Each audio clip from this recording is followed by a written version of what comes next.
जैश का आतंकी ठिकाना पूरी तरह से तबाह हो गया है बहावलपुर में। ये इस वक्त की सबसे बड़ी खबर और पहली तस्वीर टीवी 9 भारतवर्ष इस वक्त ब्रेक कर रहा है। मुरीदके में जो लश्कर और जैश के आतंकी ठिकाने थे वो तबाह कर दिए गए हैं।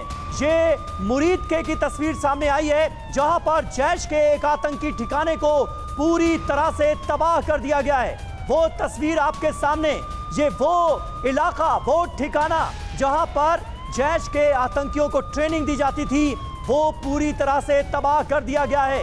थोड़ी देर पहले हमने आपको बताया था कि भारत की तरफ से जो स्ट्राइक की गई है उसमें 50 से ज्यादा आतंकी बेमौत मारे गए हैं, पहुंचा दिए गए हैं जहन्नुम। और अब तस्वीरें हम आपको दिखा रहे हैं आतंकी ठिकाना, वो आतंकी ठिकाना जो पूरी तरह से तबाह हो चुका है। भारत की स्ट्राइक के बाद पाकिस्तान में मुरीदके का आतंकी ठिकाना कैसे हुआ तबाह, ये देखिए।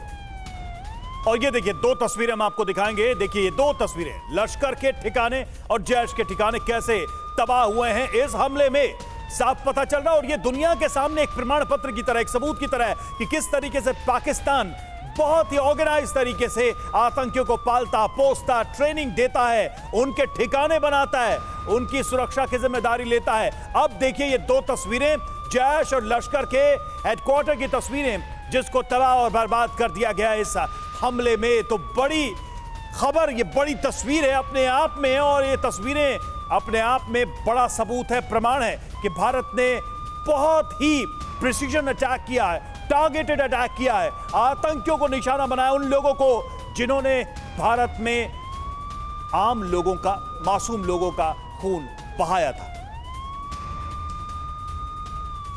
जिस तरीके से ये हमले हुए उसके बाद एक एक करके तस्वीरें, और अभी तो और तस्वीरें आने बाकी हैं तिवारी सर, अभी तो बहुत सारी तस्वीरें आएंगी, ये तो पहली तस्वीर। देखिए ये तस्वीरें अभी आएंगी, पाकिस्तान भी जो तस्वीरें रिलीज करेगा वो भी कैलकुलेटेड, फिल्टर्ड और डॉक्टर्ड होगी, बिकॉज वो दिखाना नहीं चाहेगा कि हम इतने कमज़ोर थे और हम उनको टारगेट नहीं कर पा रहे थे। देखिए जितने आतंकवादी के इंस्टीट्यूशन से, जो उनके ट्रेनिंग सेंटर से वो तबाह हुए हैं, उसके आसपास थोड़ा कोलेटरल डैमेज अवश्य हुआ होगा, लेकिन हमें अप्रिशिएट करनी चाहिए हमारे एयरफोर्स की, आर्मी की प्रोफेशनलिज्म की, कि जिस तरीके से उन्होंने मेजर्ड, फोकस और टारगेट किया है, और नॉन एस्केलेटरी है, ये बिल्कुल नॉन एस्केलेटरी स्ट्राइक किया है। एक मैसेज दिया गया है विश्व को कि हमारी लड़ाई पाकिस्तान के खिलाफ नहीं, बल्कि हमने इस्लाम के खिलाफ नहीं, बल्कि खाली उन आतंकवादियों के खिलाफ है जिन्होंने हमारे बहन बेटियों का सिंदूर और धर्म पूछ के उन्होंने मारा था। ये एक बहुत बड़ा मैसेज है। प्लस ये पाकिस्तान की आवाम के लिए भी एक मैसेज है कि आपका जो सरदर्द है वो पाकिस्तान आर्मी है। आप पाकिस्तान आर्मी के चीफ को एसिसिनेट करो, रिलीज करो, पाकिस्तान में भी शांति होगी। अभी जो स्ट्राइक हुआ है इसका एक रिटेलिएशन अवश्य उम्मीद करते हैं, और हम तैयार हैं, हमारी फोर्सेज पूर्ण रूप से तैयार है कि उनको सही टाइम पर इंटरसेप्ट करके उनको एंटर नहीं करने दिया जाएगा, बल्कि उनके एयरक्राफ्ट वहीं न्यूट्रलाइज कर दिए जाएंगे। मिसाइल्स का जो है हमारी तैयारी पड़ी है। जैसे अभी तापर साहब बोल रहे थे कि इतना कोऑर्डिनेटेड 15 दिन में जिस तरीके से सारी चीज़ें एक साथ इकट्ठा करके कोहेसिवनेस, प्लानिंग और एक मैसेज दिया है कि हम कितने समय में, कितने कम समय में सारी प्लानिंग कर सकते हैं कि जो हमारा अटैक हो फुल प्रूफ हो, कि इसमें कोई डाउट ना हो, और सारे एयरक्राफ्ट हमारे सेफली वापस आ जाए, और जितने टारगेट्स हमने टारगेट किए थे वो सारे डिस्ट्रॉय। मीन्स हमारी एफिशिएंसी स्ट्राइक में करीब 100% है।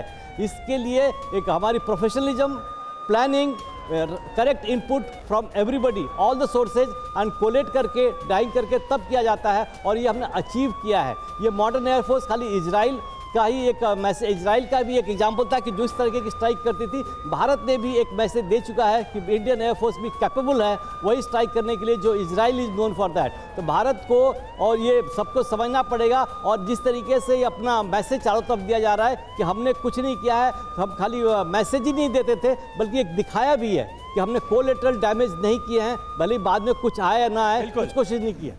बिल्कुल सर, देखिए इस वक्त टीवी 9 भारतवर्ष की स्क्रीन पर बहुत अहम तस्वीर हम आपको दिखा रहे हैं। इन दो तस्वीरों पर जरा गौर कीजिए। हमले से पहले की तस्वीर एक तरफ, हमले के बाद की तस्वीर दूसरी तरफ। ये वो ठिकाने हैं जिन्हें नाम तो मदरसे का दिया गया है, लेकिन यहां पर आतंकवादियों की ट्रेनिंग होती है।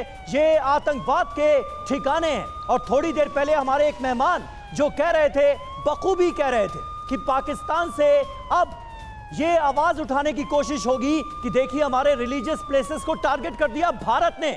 लेकिन हकीकत यह है कि मदरसों के नाम पर यहां पर आतंक के अड्डे चलाए जा रहे थे और यहां पर आतंकी आराम से बैठते थे, ट्रेनिंग लेते थे।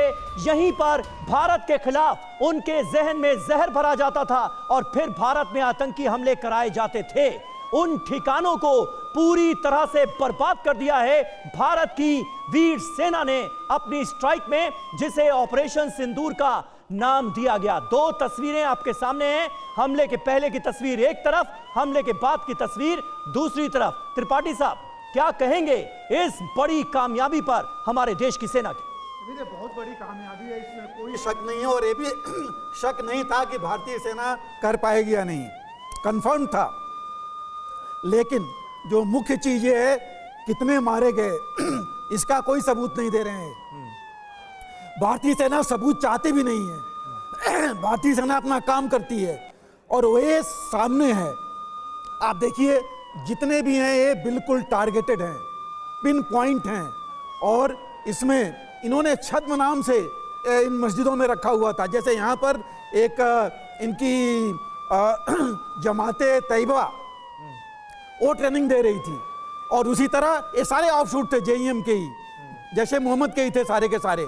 और इनके ऊपर जब आक्रमण हुआ है, अब सिर्फ हमें यही जानना बाकी है कि मासूद अजहर, जिसको इन्होंने इतना छुपा के रखा था, वो इसमें मारा गया है नहीं। अगर नहीं मारा गया तो मारा जाएगा, आज नहीं तो कल। लेकिन हमें शायद एक खबर जल्दी मिल जाएगी कि उसे मारा गया है।